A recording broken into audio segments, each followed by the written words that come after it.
আধুনিক বিশ্বে শিক্ষার কোনো বিকল্প নেই। শিক্ষার দ্বারাই এগিয়ে যাচ্ছে বিশ্ব। কিন্তু আমরা কি জানি এই শিক্ষা বা পড়ালেখার যাত্রাটি কোথা থেকে শুরু হয়েছিল? বই কলম তো অনেক পরে এসেছে, তাহলে শুরুটা কিভাবে হয়েছিল? তো এটা জানতে আমাদের যেতে হবে প্রাচীন ইতিহাসে। যখন পৃথিবীতে ভাষাই ছিল না, মানুষ তখন শিখত দেখে দেখে। আগুন জ্বালানো, শিকার করা, সবাই হতো অভিজ্ঞতা থেকে শেখা। তখন শিক্ষক বলতে ছিল প্রকৃতি। তৎকালীন মানুষ একজন আরেকজনকে দেখে নতুন কিছু শিখত। এখন থেকে প্রায় 5,000 বছর আগের মানুষ ভাবল জ্ঞান লিখে রাখলে সবার উপকার হবে। পরবর্তী প্রজন্ম এই অঙ্কিত চিত্র দেখে শিখতে পারবে। শুরু হলো চিত্রলিপি আর মাটির ফলকে লেখা।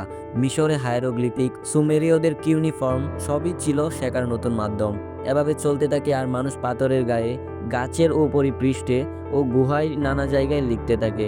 এভাবে চলতে চলতে হঠাৎ মানুষ উপলব্ধি করে যে একজন মানুষ যদি এসব বিষয়গুলো হাতে কলমে শিখিয়ে দেয়, তাহলে নতুনরা আরও সহজে শিখতে পারে।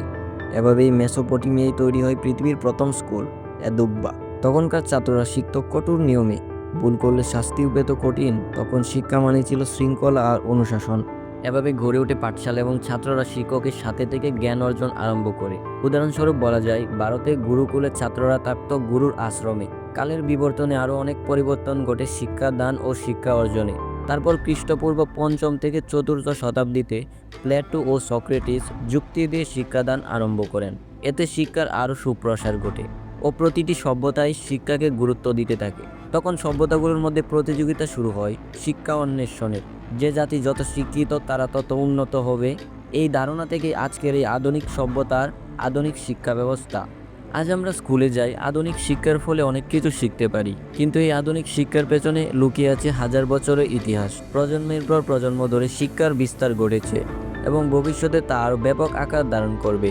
যাই হোক, ভিন্নধর্মী ভিডিওটি কেমন লাগলো সবার কাছে কমেন্টে লিখে জানাও। দেখা হবে পরবর্তী কোনো ভিডিওতে। সে পর্যন্ত সবার সুস্থতা কামনা করছি।